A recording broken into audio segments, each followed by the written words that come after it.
Hello friends, NCLEX Saunders 9th edition theory classes अपनी चल रही थी, जिसमें अपना चैप्टर नंबर 8 फ्लूइड और इलेक्ट्रोलाइट चल रहा था। ठीक है, फर्दर कंटिन्यूशन करते हैं टॉपिक को। देखिए, एक टेबल दे रखी है यहाँ पर, दैट इज पेज नंबर 91 पर। पेज नंबर जो 91 है वहां पर टेबल दे रखी है, जिसको थोड़ा सा समझ लेते हैं। फ्लूइड इनटेक और आउटपुट के बारे में बताया गया है। ठीक है, तो फ्लूइड इनटेक जो है कौन कौन से मेथड्स के थ्रू होता है। एक तो इंजेक्शन ऑफ वाटर के थ्रू अपन वाटर सीधा पी रहे हैं, तो उसके थ्रू अपने को क्या मिल रहा है, वाटर मिल रहा है, फ्लूइड मिल रहा है 12 to 1500 ml। इसके अलावा इंजेस्टेड फूड जो है उसके थ्रू अपने को 800 to 1100 ml क्या मिल रहा है, फ्लूइड मिल रहा है। और इनके अलावा मेटाबॉलिक ऑक्सीडेशन ऑफ फूड, यानी कि जो फूड का या जो भी अपन मेटाबॉलिक ऑक्सीडेशन हो रहा है बॉडी के अंदर, तो उसके थ्रू भी अपने को क्या मिल रहा है, और अप्रोक्सीमेट 300 ml फ्लूइड मिल रहा है। ठीक है, तो ये टोटल होता है अराउंड 2300 to 2900 ml अपने को फ्लूइड मिल रहा है। ये तो बात हो गई फ्लूइड इनटेक की। इसके अलावा अपन बात करते हैं फ्लूइड आउटपुट की। तो आउटपुट कौन करता है, एक तो किडनी करती है, अप्रोक्सीमेटली 1500 ml पर डे के हिसाब से आउटपुट करती है। इसके अलावा insensible loss through the skin के थ्रू, यानी कि 600 to 800 ml जो फ्लूइड है पसीने के रूप में स्वेट के थ्रू निकल जाता है। Insensible loss through the lungs. Insensible का मतलब होता है कि जिसका अपने को पता नहीं चलता, अपने आप होता रहता है। ठीक है, लंग्स के थ्रू भी होता है, जब अपन एयर जो है उसको एक्सपेल करते हैं, एक्सक्रीट करते हैं। ठीक है, तो अप्रोक्सीमेटली 400 to 600 ml क्या होता है, लंग्स के थ्रू भी फ्लूइड जो है वो एक्सहेल बॉडी से आउट होता है, आउटपुट होता है। इनके अलावा गैस्ट्रो इंटेस्टाइनल ट्रैक्ट के थ्रू अप्रोक्सीमेटली 100 ml जो फ्लूइड है वो क्या होता है, निकलता है, आउटपुट होता है। देखिए, जीआईटी जो है, गैस्ट्रो इंटेस्टाइनल ट्रैक्ट जो है, उसमें फ्लूइड आता तो ज्यादा है, लेकिन जो लार्ज इंटेस्टाइन है अपनी, जो लार्ज इंटेस्टाइन है वो क्या कर लेती है, रीअब्जॉर्ब कर लेती है। ठीक है, इसलिए यहां से थोड़ा कम ही अमाउंट में फ्लूइड जो है वो आउटपुट होता है। टोटल ये कितना होता है, 26 to 3000 ml जो है वो अप्रोक्सीमेटली आउटपुट होता है। ठीक है, तो ये इनटेक और आउटपुट जो है वो क्या होना चाहिए, कॉन्स्टेंट होना चाहिए, बराबर होना चाहिए, बॉडी के अंदर इक्विलिब्रियम स्टेट साम्यावस्था रखने के लिए। ठीक है, ये जरूरी है बॉडी को स्वस्थ रखने के लिए। अब अपन बात करते हैं, आगे चलिए, body fluid intake and output. मैंने बता दिया बॉडी फ्लूइड इनटेक जो है, ठीक है, ओरली इंजेस्टेड लिक्विड है, वाटर इन फूड है, ठीक है, water form oxidation of food है, ये सब इन सब चीजों के थ्रू क्या होता है, इनटेक होता है। अबाउट, अब एक इंपॉर्टेंट बात बताइए यहाँ पे, about 10 ml of water is released by metabolism of 100 calorie of fat, carbohydrate and protein. जब 100 कैलोरी फैट, कार्बोहाइड्रेट और प्रोटीन टूटेगा, उनका मेटाबॉलिज्म होगा, तब जाकर के 10 ml जो फ्लूइड है बॉडी को मिलेगा। ठीक है, ध्यान में रखना है। नेक्स्ट अपन बात करते हैं बॉडी फ्लूइड, ये तो इनटेक की बात होगी, अपन बात करते हैं बॉडी फ्लूइड आउटपुट की। तो किडनी क्या करती है, आउटपुट में मेजर रोल प्ले करती है। Water loss through the skin is called insensible loss. एक तो किडनी की बात होगी, किडनी ने क्या किया, फ्लूइड को आउटपुट करने में ये हेल्प करती है। ऑलमोस्ट मैंने बता दिया 1500 ml जो है वो किडनी क्या करती है, पर डे के हिसाब से फ्लूइड को बाहर निकालने का काम करती है। इसके अलावा स्किन जो है, सेकंड वन इज स्किन जो है वो क्या करती है, इनसेंसिबल लॉस, जिसका अपने को पता नहीं चलता है, अनअवेयर रहता है इंडिविजुअल, उसके थ्रू भी क्या होता है, पसीने के रूप में, स्वेट के रूप में क्या निकलता रहता है, फ्लूइड निकलता रहता है। Then water loss by perspiration, ये स्किन के थ्रू ही होता है, ये भी ध्यान में रखना है। स्किन के थ्रू जब फ्लूइड लॉस होता है उसको अपन बोलते हैं पर्सपिरेशन। ठीक है, नेक्स्ट अपन बात करते हैं water loss from the lungs is called insensible loss, is lost through expired air is saturated with water vapour, यानी कि जो एक्सपायर्ड एयर, अपन जो सांस बाहर निकाल रहे हैं उसके थ्रू फ्लूइड निकल रहा है, ठीक है, वो क्या होता है, सेचुरेटेड वाटर के साथ निकलता है। वाटर वेपर जो होते हैं, वाटर के जो वेपर होते हैं, जो कण होते हैं, छोटे छोटे बबल्स होते हैं, उनके थ्रू क्या निकलता है, वो बाहर निकलता रहता है, फ्लूइड निकलता है। ठीक है, इसको अपन ने बोल दिया insensible loss through the lungs. ठीक है, देन अपन बात करते हैं वाटर लॉस, अगला पॉइंट क्या बताया गया, water loss from the lungs. ठीक है, ये जो लंग्स के थ्रू वाटर लॉस होता है, ये डिपेंड करता है respiratory rate and respiratory depth के ऊपर, ध्यान में रखना है। मान लीजिए एक इंडिविजुअल है, उसकी सांसें बढ़ गई, जल्दी जल्दी सांस ले रहा है, बाहर निकाल रहा है, तो वो ज्यादा ज्यादा वाटर जो उसको बाहर निकालेगा। या मान लीजिए डेप्थ बढ़ गई, गहरी सांस ले रहा है और गहरी सांस के थ्रू बाहर छोड़ रहा है, एक्सप्रेशन कर रहा है, तो भी क्या हो जाएगा, वाटर जो है एक्सक्रेशन उसका बढ़ जाएगा। इसलिए अपन जब दौड़ते हैं तो उस दौरान क्या होता है, हमारी तेज सांसें हो जाती है, रेस्पिरेटरी रेट और डेप्थ बढ़ जाती है, इस वजह से क्या होता है, वाटर का लॉस जल्दी होता है। ये पॉइंट बताया गया है यहाँ पे। ठीक है, नेक्स्ट अपन बात करते हैं, large quantity of water are secreted into the gastrointestinal tract. GIT tract में सीक्रेट होता है, जो फ्लूइड है वो ज्यादा अमाउंट में जाता है जीआईटी के अंदर, ज्यादा लॉस होना चाहिए। बट यहाँ पर एक प्रॉब्लम क्या है कि जो अपनी लार्ज इंटेस्टाइन, जैसा मैंने आपको पहले बताया, लार्ज इंटेस्टाइन क्या करेगी, उसको वापस रीअब्सॉर्ब कर लेती है।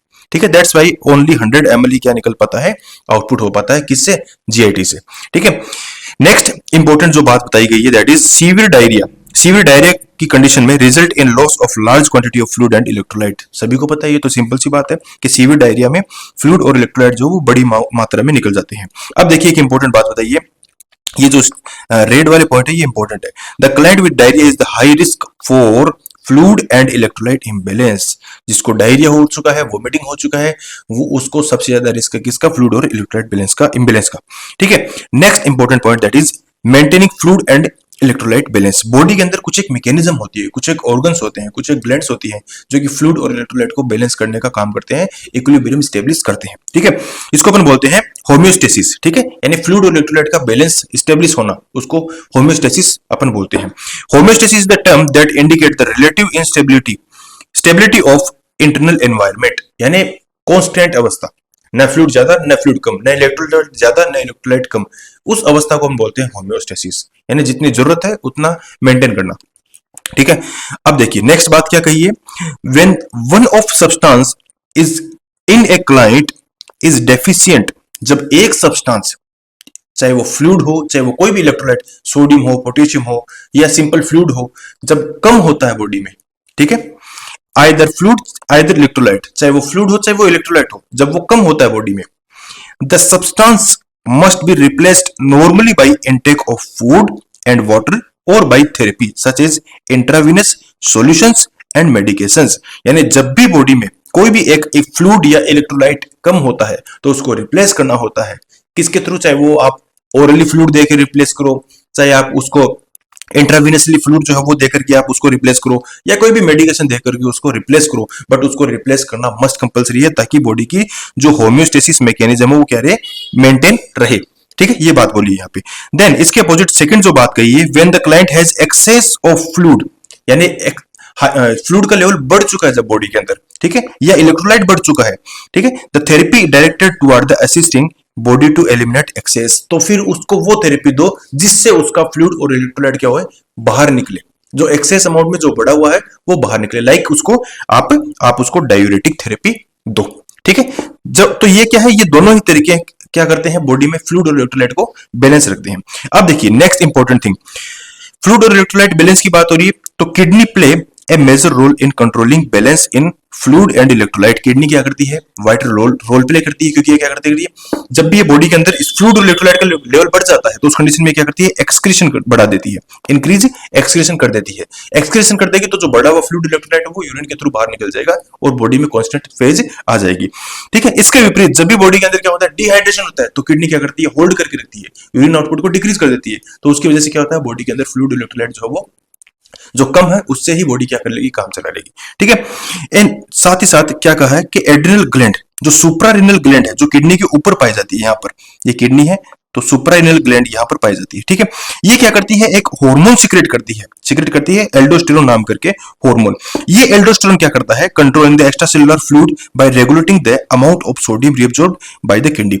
यानी कि थोड़ा सा मैं आपको समझा देता हूं कि किडनी के ऊपर जो सुप्रारिनल ग्लैंड है, जिसको अपन एड्रिनल ग्लैंड भी बोलते हैं या सुप्रारिनल ग्लैंड भी बोलते हैं, ये ग्लैंड एक हार्मोन सीक्रेट करती है जिसको अपन बोलते हैं एल्डोस्टेरोन।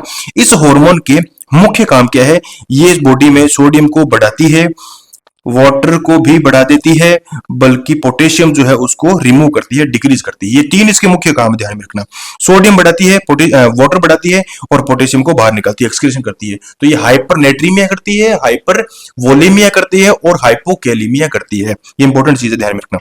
ठीक है, ये काम किसका है, एल्डोस्टेरोन का है।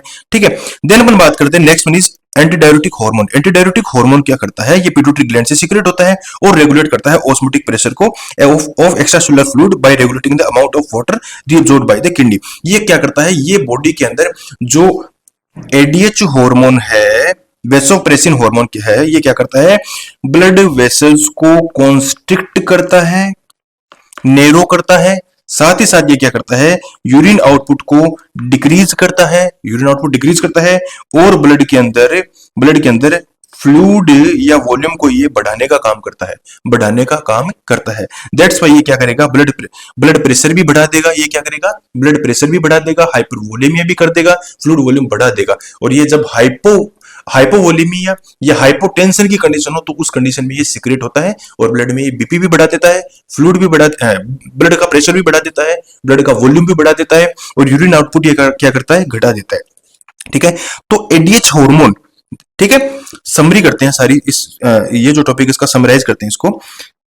इसमें दिया गया है फ्लूइड और इलेक्ट्रोलाइट उसके बैलेंस की बात चल रही है। ठीक है, तो बैलेंस के लिए मैंने आपको बताया कि किडनी, ठीक है, किडनी, दूसरा एल्डोस्टेरोन हार्मोन, एड्रिनल ग्लैंड से निकलने वाला एल्डोस्टेरोन हार्मोन नंबर 2, और नंबर 3 एंटी डायबिटिक हार्मोन। ये तीनों ही क्या कर रहे हैं, अपन ने समझा किस प्रकार से ये फ्लूइड और इलेक्ट्रोलाइट को बैलेंस करने का काम करते हैं। तो ये बात समझ में आई होगी आपको। इस प्रकार से ये जो डिफरेंट डिफरेंट ऑर्गन या जो ग्लैंड्स वगैरह है ये मिलकर के फ्लूइड और इलेक्ट्रोलाइट को बैलेंस करते हैं। ठीक है, अब एक इंपॉर्टेंट पॉइंट दिया गया है, if the client has fluid और electrolyte imbalance the nurse must closely monitor for the cardiovascular, respiratory, neurological, muscular, renal, integumentary, GIT सारे के सारे सिस्टम को जब भी इंडिविजुअल फ्लूइड और इलेक्ट्रोलाइट की रिस्क पर हो, कम या ज्यादा की, ठीक है, तो उस कंडीशन में सारे के सारे सिस्टम पे इफेक्ट पड़ता है, वो अपने को as a nursing officer monitor करना है। ठीक है, तो यहां पर इसी टॉपिक को एंड